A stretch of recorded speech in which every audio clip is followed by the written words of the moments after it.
Arun Pawaskar woke every day before the first tram bell clanged down Kalbadevi Road, lighting the single bulb in his 8x10 room and grinding cloves, black pepper, cardamom, fennel, and a whisper of nutmeg with a stone mortar inherited from his grandfather. The mix was his pride. Customers swore it made his Tapri's masala chai taste like their childhood memories of home. By 6 a.m., Arun would wheel his dented aluminium cart beneath the skywalk outside Chhatrapati Shivaji terminus, the scent of the spice cloud following him like an invisible ribbon. Monsoon arrived on the city like a drunken cousin. Late, loud, impossible to ignore. For 3 days Bombay Central flooded, and commuters waded knee-deep past broken umbrellas and floating Vadapath wrappers. On the fourth morning the rain paused just long enough for steam to rise from the roads, and Arun brewed the first batch under a low, pewter sky. As soon as the leaves boiled, he saw the liquid shift from the usual tawny brown to an impossible luminous violet. It was the colour of an evening sari, of bougainvillea petals soaked in moonlight. Completely unlike tea. Arun frowned and tapped the edge of the vessel to check if rust had crumbled into the milk. Nothing. He sniffed. The fragrance was still warm and inviting. Unsure whether some moisture had spoiled a spice, he poured the viscous indigo brew down the gutter and started again with fresh water, fresh leaf, fresh spice. The second batch turned purple faster, within seconds of the first simmering bubble. He shut off the burner and stared at the quivering surface. The colour almost glowed. The first commuter approached, the bespectacled lawyer who always ordered without sugar. Arun stalled, pretending the burner had failed. The man, drenched around the cuffs, muttered about half-day court sessions and marched off toward the station. Arun wiped sweat from his neck, though the air was cool, and tasted a spoonful. The chai was oddly sweet, as though laced with licorice, yet not unpleasant. Still, something felt wrong. He poured out the batch, cleaned the pot 3 times, and brewed plainer tea, omitting the spice mix entirely. Only then did the liquid retain its normal colour. All-day customers complained that the chai tasted different, too mild, like something from a corporate canteen. Arun mumbled apologies and offered extra sugar. By evening, his earnings were half the usual. After shuttering the cart, he returned home and spread the spice mix on a steel plate, inspecting clove stems for mould, but everything looked fresh. He resolved to visit Abdul, the spice wholesaler in Crawford Market, at dawn. Inside Abdul's stalls, sacks towered to the ceiling. "Show me the batch you sold last month," Arun said, explaining the purple surprise. Abdul chuckled. "Monsoon plays tricks by dampness oxidizes the oils. Throw in 2 whole chilies with the blend. That will fix your problem." But when Arun insisted, Abdul opened a ledger and pointed to a line. The cardamom lot originated not from Kerala but from a new distributor, Gopinath Suppliers, Navi Mumbai. "Cheaper," Abdul offered, "but same quality, voila." That evening Arun placed a single pod from the new bag into a test cup of boiling water. Within moments the water bled violet. He repeated with an old, trusted pod from last season. No change, the liquid stayed pale gold. Clearly, the new cardamom was the culprit. The mystery pricked at him. Why would cardamom dye water? He remembered childhood chemistry lessons. Litmus paper turning pink in acid, blue in base. Perhaps a colouring agent? But who would waste dye on spice destined to be steeped in milk? And why would it manifest only in the humid monsoon? The next dawn, instead of wheeling to the station, Arun boarded a local train to Navi Mumbai. The sky sulked grey, damp newspapers stuck to the floor. He found Gopinath Suppliers at the edge of an industrial warehouse complex, where forklift tires splashed through puddles of black water. Inside, rows of burlap sacks appeared identical, but the air smelled faintly of acetone rather than clove. A lanky youth with earbuds asked, "Order number?" Arun explained he was a retailer wanting to inspect cardamom quality. The boy shrugged and pointed toward a rear office. Through a glass pane, Arjun saw two men sealing plastic packets with a heat gun. A third scraped a white powder into a measuring scoop and sprinkled it over the cardamom before vacuum sealing the pouch. Arjun stepped back quickly before anyone saw him. White powder. Acetone memories flickered of newspaper reports on counterfeit currency rings that used chemical coatings to hide security threads under ultraviolet light. Could there be a link? Arjun's stomach coiled. He'd once laughed at conspiracy theories, yet the purple change had felt almost theatrical, like a secret ink revealing itself. He slipped out of the warehouse unnoticed. Back in Mumbai, he parked the cart beneath the footbridge but kept the spice jar locked. Whenever a customer asked for masala chai, he claimed he'd run out. Business dipped again. Daily earnings barely covered milk. At night, sleepless on his charpoy, he debated, ignore the matter or tell someone. The police station at Azad Maidan was 2 lanes from his spot, but reporting meant invitations to bribes, accusations, even confiscation of his cart. Besides, would they believe a tea vendor's chemical theories? The decision was made for him 2 evenings later when 2 strangers arrived after the evening rush. Both wore rain jackets despite clear skies, helmets, visors down. "Masala chai," one said. Arjun prepared the plain version. The taller man took 1 sip and spit. "Where is your usual stuff?" he demanded in Marathi. "Supplies finished," Arjun said. The man leaned closer, revealing a scar across his chin. "New stock will arrive tonight at Crawford. You will buy. Regular service resumes tomorrow. Do not change recipe. Understood?" Arun's tongue dried in his mouth. He nodded. The men climbed onto a waiting motorbike and vanished. He understood now that the purple tea was never a coincidence. The counterfeiters were using small vendors like him to disperse or test run a chemical perhaps, to see if it could remain undetected in beverages or whether the monsoon's moisture activated it. Whatever the purpose, he was entangled. He had one ally he could trust, his childhood friend Raina, now a junior chemist at the Reserve Bank's currency verification lab in Ford. He called her from a PCO after closing. Raina arrived at his room an hour later, hair plastered to her cheeks from rain. She carried a portable fluorescence lamp and sample vials. Arjun showed her the suspect cardamom pods. She sliced one open, placed the seeds in a vial with distilled water and shone blue light. The liquid fluoresced a brilliant magenta. Raina inhaled sharply. "That glow resembles compounds we test for security inks specifically, rhodamine derivatives. Expensive stuff, restricted import."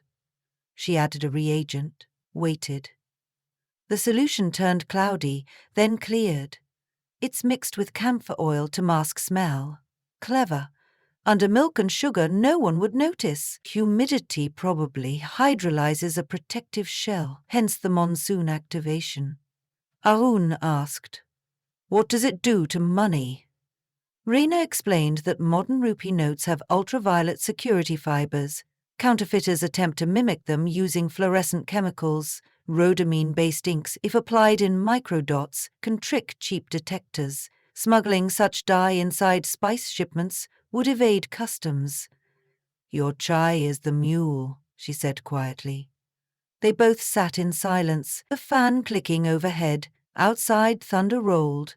The next morning, Raina accompanied Arjun to the Azad Maidan police outpost, armed with her lab report. The duty inspector, mustache bristling, skimmed the paper and snorted.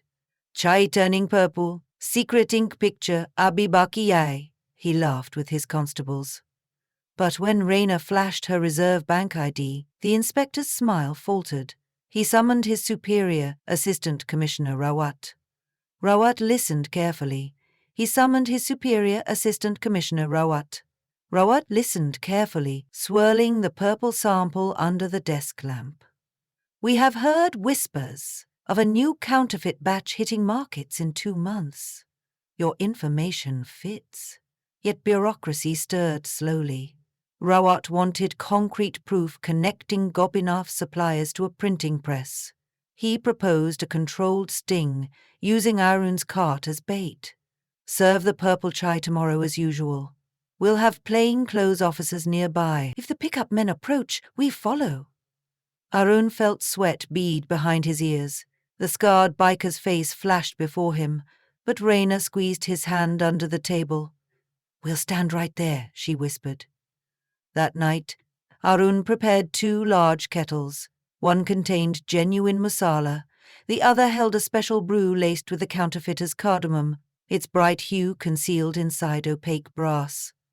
Rawat's team fitted him with a button mic that fed to a van parked by the newspaper stand. Raina, disguised in a green raincoat, pretended to wait for someone, cup in hand. Morning commuters flowed like a river.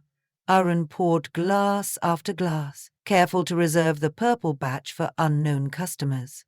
At 9:20 a.m. the 2 helmeted men appeared. Scarface lifted his visor. Back to business, he asked. Arun nodded and turned to the purple kettle. He filled 2 cutting glasses, foam trembling at the rim. Scarface sipped, grinned. Excellent! He handed Arun a small envelope. Inside were 2 reels of silver security thread, the kind embedded in banknotes. Deliver this to Abdul tonight, he murmured. Payment for fresh spice consignments arrives next week. The conversation transmitted straight to the police van. When Scarface mounted his bike, 2 unmarked motorcycles followed, but traffic on DN Road was a chaos of honking taxis and jaywalking pigeons. The suspect bike weaved through lanes, splashing puddles, losing the tail near Ballard Estate. Rawat cursed through the radio. Meanwhile, Arun's hands shook so badly he spilled a customer's cup. Raina bought a Vada, Pav, to give him cover. She bypassed the repis. The Raina bought a Vad to give him cover. It's okay, she whispered, though both knew the operation had half failed. They still had the threads as evidence, but without arrests, prosecution would falter. That evening, Rawat convened an emergency meeting at the police headquarters. The threads bore serial codes tracing to an earlier Reserve Bank consignment reported stolen en route from Mysuru's printing press. Clearly, an insider had diverted materials. Rawat suspected that tonight's exchange at Abdul's shop might expose a broader network. He asked Arun to attend, wired again. At 10 p.m. the market's corrugated shutters clanged in the wind. Abdul's stall, however, remained partially open, an LED bulb flickering within. Arun stepped inside, carrying the envelope. Abdul looked up, eyes rimmed red. "You're late," he muttered. Behind him stood 2 men unpacking bundles wrapped in newsprint. Arun recognized one as the lanky warehouse youth, the other, rotund with gold rings, exuded authority. Arun placed the envelope on the counter. Gold Rings opened it, inspected the threads, and nodded to Abdul. "Pack him 5 kilos, he said. Abdul scooped the purple cardamom into a jute bag. Gold Rings turned to Arun. "Tomorrow your cart moves to Churchgate subway. Higher footfall." Arun stammered. "But my license is taken care of." Goldrings tapped a phone. "Obey instructions. National interest," he added with a smirk. The phrase chilled Arun. Counterfeiting undermined national interest indeed, but the man used it mockingly, as though the nation were his toy. Suddenly market lights blacked out. A whistle pierced the dark, followed by boots thundering. Torches cut through dust. "Police! Hands up!" echoed. Goldring grabbed a sack and sprinted toward a rear alley. The lanky youth knocked over a spice barrel, pepper choking the air. Abdul slid beneath the counter. Chaos erupted, screams, crockery shattering. Arun crouched, arms over his head, but an officer's hand yanked him upright. "Clear! He's ours!" the constable shouted, dragging him aside. Flashlights caught Goldrings clambering a stack of crates. He hurled the jute bag onto a passing temper and leaped, but slipped on wet canvas, crashing onto the road where 2 constables pinned him. Within minutes the racket subsided. Rawat emerged, rainwater dripping from his cap. "Good work, Borwaska," he said. He displayed the recovered bag. Inside were not spices but stacks of almost finished 500 rupee notes, blank except for intaglio printing and awaiting the final security ink layer, exactly what the purple chemical would supply. Abdul, wrists cuffed, cursed Arun. You drank my chai for free 5 years. Arun looked away, heart heavy, betrayal tainted memory like mold on bread. Over the next week, headlines blared, Monsoon Masala busts rupee racket. Journalists flocked to Arun's tapri, cameras craving colour. Government spokespeople celebrated the seizure worth 45 rupees, 0 paise crore. Yet few credited a tea vendor's palate for the discovery. They preferred the dramatic police raid. Rayner made sure one columnist included a line about vigilant citizens. A month later, the rains receded, leaving potholes and the smell of damp brick. Arun upgraded his cart with fresh paint, a soft traditional maroon, and a new brass kettle, gifted by Rayner. Business boomed, partly due to curiosity seekers hoping for purple chai. But Arun had returned to his original spice recipe, sourced transparently from a cooperative in Udupi. He hung a small board, authentic masala only, no magic colours. One afternoon, Rawat stopped by in civilian clothes. He ordered 2 cutting glasses, paid double, and chatted. Counterfeit syndicate extends into Bangladesh, he confided.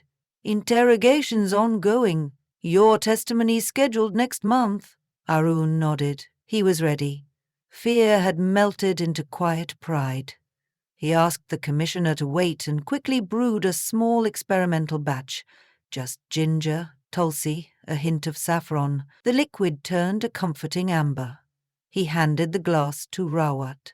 No surprises this time, he said. Rawat sipped and smiled. Sometimes, Pawaskar, surprises are good. They remind us the smallest taste can expose the biggest crimes. That evening, as twilight painted the sky a perfect lavender, Arun poured himself a cup. The steam rose, mingling with the distant hum of traffic. Monsoon would return next year with its chaos. But he welcomed it now, for it had proven that even the city's relentless storms could wash truth to the surface, shimmering, unexpected, and brilliantly, dangerously purple.